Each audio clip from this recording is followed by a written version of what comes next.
Fabiano, very smooth game today. Did you expect that? No, not really.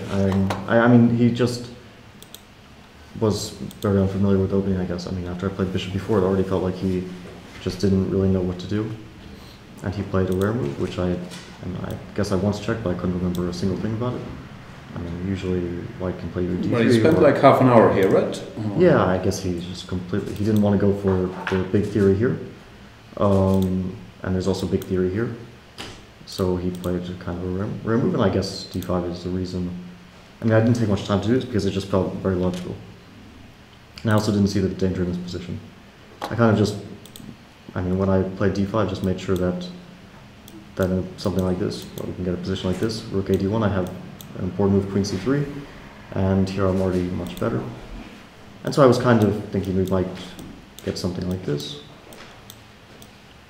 which I guess black is a bit better, but it should really just be a draw. So queen b2 surprised me, but I guess it's a good move. Although, I mean, I'm not 100% sure. Maybe he should still go for c4 and play this position. So yeah, I was kind of expecting that he'll just try to grab the pawn. And say here. What was my intention? I think my intention was knight a5 here. And okay, I'll just have very strong compensation at some point. Like, at some point I'll take the, I'll give the piece back. I'll just have very good compensation. But I don't know if it's really better for black. But I'd rather be black in this situation. At least I feel it's easier to play with black. And so yeah, this bishop f1 was a bit of a surprise. Ha! Told you, big surprise. Yeah, but I was defending bishop f1 that, okay, if you don't play bishop f1, you feel like your whole concept was wrong. Yeah, but I think it was. Yeah, no, it was clear. I mean, here I just thought that I'll go here. And, which move do I want to make? Well, I guess I can just do this. I don't know, it just feels wrong for white. Compy said rook d7, which he did here instead of bishop takes c7, and he was barely hanging in there, but yeah. And then rook e7, rook d1, yeah, maybe. That it's his only chance to try to equalize. I don't know if I can do this, maybe. Yeah, looks scary. And then some queen b3, or we were discussing. We didn't look much further. Queen b3, queen f5, yeah, and rook c7, no, knight a5. No, I could maybe. I wasn't worried though, I thought the difficult decisions are for white.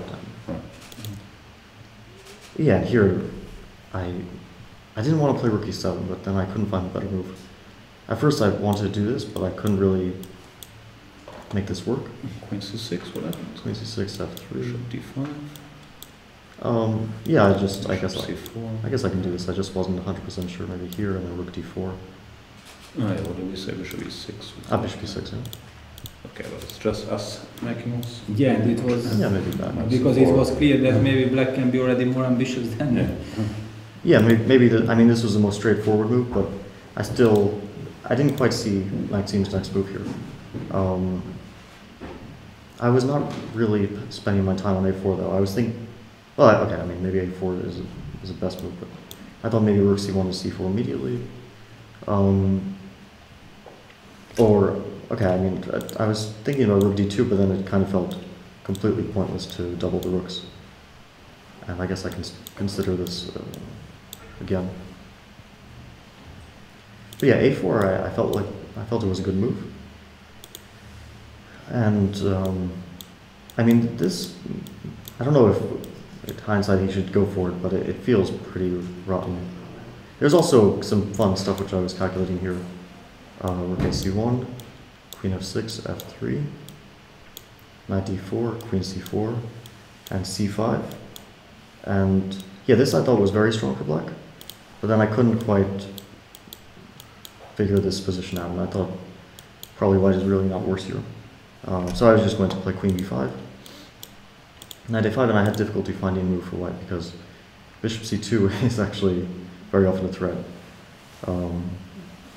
And I mean, all white's pawns are just so weak, and his bishops are still passive. No squares for the stupid rooks, yeah? Yeah, he doesn't really have squares. But this, I felt like it was wrong. I mean, the whole concept of playing a4 and then putting the rook on c1 feels wrong. Like you should choose one or the other. Okay, there's also queen a3, but yeah, where did I want to put my queen? Can't quite remember. I think maybe I wanted to do this because I have this move and then g5. I think I was looking at some stuff like this. e4. e4, queen f6, and then g5 next. I could be blundering something easily. Rook d2, g5. Yeah, I was looking at stuff like this. I felt like white is a little bit uncoordinated, to put it mildly. But anyway, this just felt wrong. Yeah, and this I didn't really hesitate, because here white really has no next move, and knight e5 f3 is sort of leading to mate. So this felt forced, and this looked like a good move. Do the themes remind you of your game against Ding here, or this is a better version? Oh, not done exchange here. Yeah, I guess it has some similarities. Maybe he should go for this. Yeah, that was my desperate defensive attempt. Ah, yeah, we had this. Yeah. It looks very desperate, but... Yeah. But there was nothing else, I thought. But yeah, I guess I can even just... I mean, I can even play slowly c5, bishop c6, or... Yeah. Because white is really cramped. Yeah, and here, I think what he missed was that I have this idea. This is basically just mate. The king goes, let's say, h1, queen f2, and this is a recurring beam. And if king takes, then I think I probably has many ways to win, but knight e5, knight c4 looked like a good enough one. And then rook e2 next, same idea. So this is forced, and here I had the same idea, which was my original intention. Because white can't, it's paralyzed, white can't move, so it's completely forced to go for this. And I wasn't 100% sure about this. Queen c5, I think I should go for. I didn't see anything better, and then f4, and I wasn't 100% sure. We were discussing if after 24 bishop g2, rook d8, they would have banned you from the tournament or not. Rook d8? And I didn't consider that. Yeah. Yeah, but it was too risky to make it, yeah, because the ban is coming, yeah.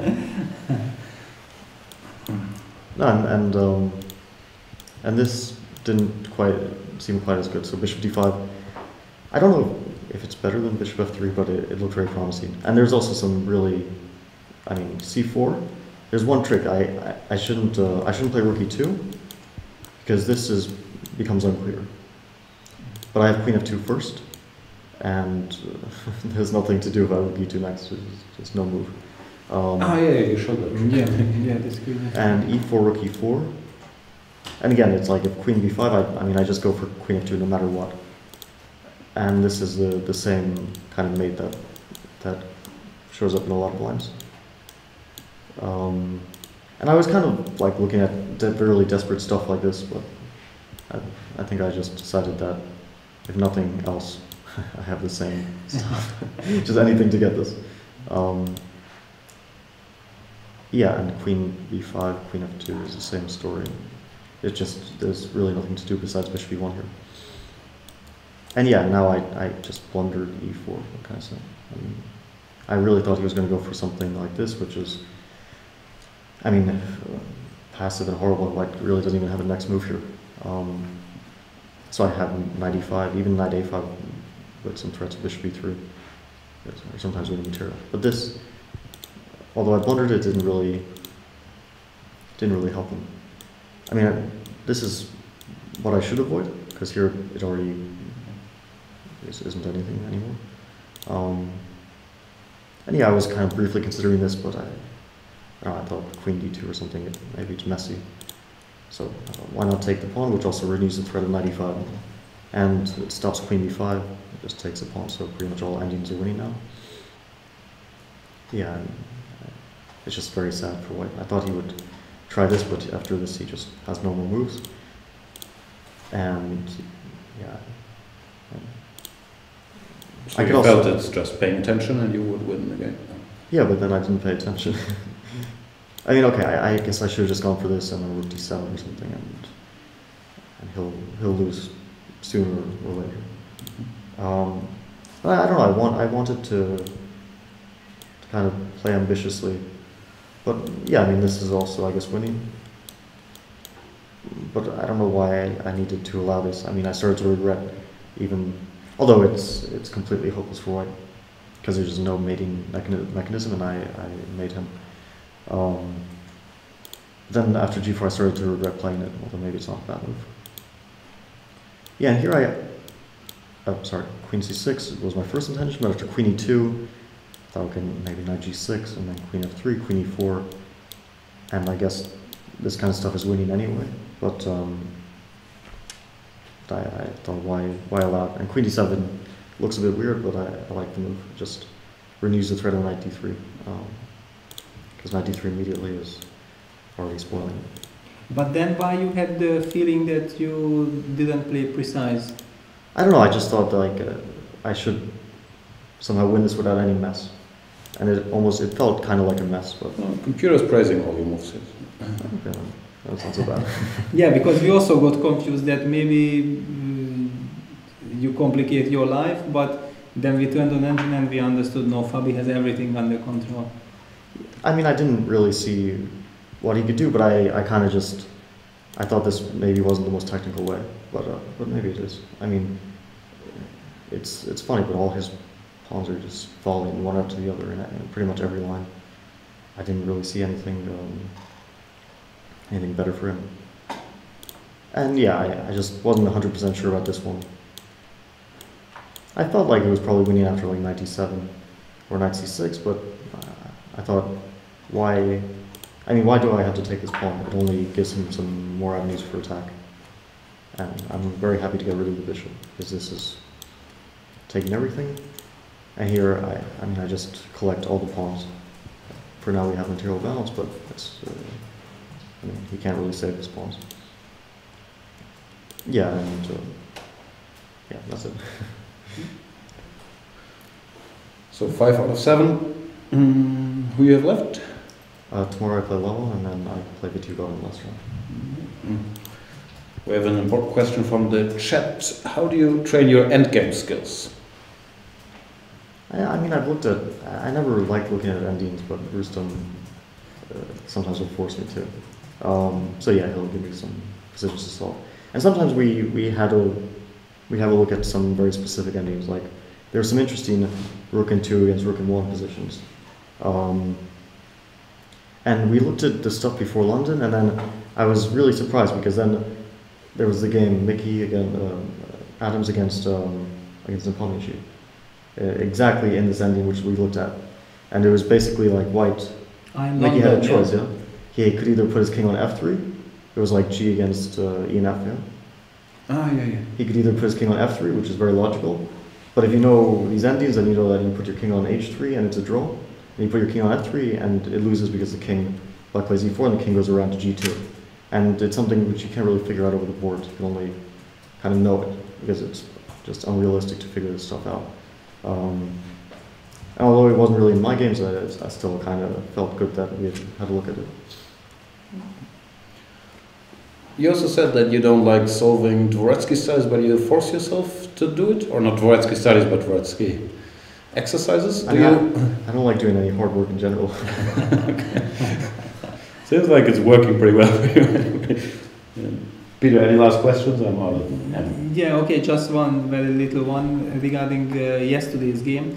I'm wondering if after having a 7 hours game and you saved a fantastic result for you from that position, how you approach that, you discussed that endgame, because it was quite fascinating. Is black really breaking through, or is that kind of a fortress, or Rustam just tells you, no, okay, just forget it, and... we discussed it briefly, but not too much. And what was your impression, or what is your thought on it? I thought it was a miracle that it's probably a fortress. And then I realized over the board that it was really stupid to allow the king to e3, because I could just keep my king on d2, and it's maybe a miracle, but seems like a draw. And the way, I allowed king t3, and then suddenly she has more than one way to win. Although all of them were very difficult, I think. It's also easy to understand why she missed them. But yeah, it's hard to even imagine that with all these weak pawns and down a pawn, when all black's pawns are kind of protected that it's not possible to win. But yeah, sometimes chess is weird. Yeah. Thanks a lot, Fabiano.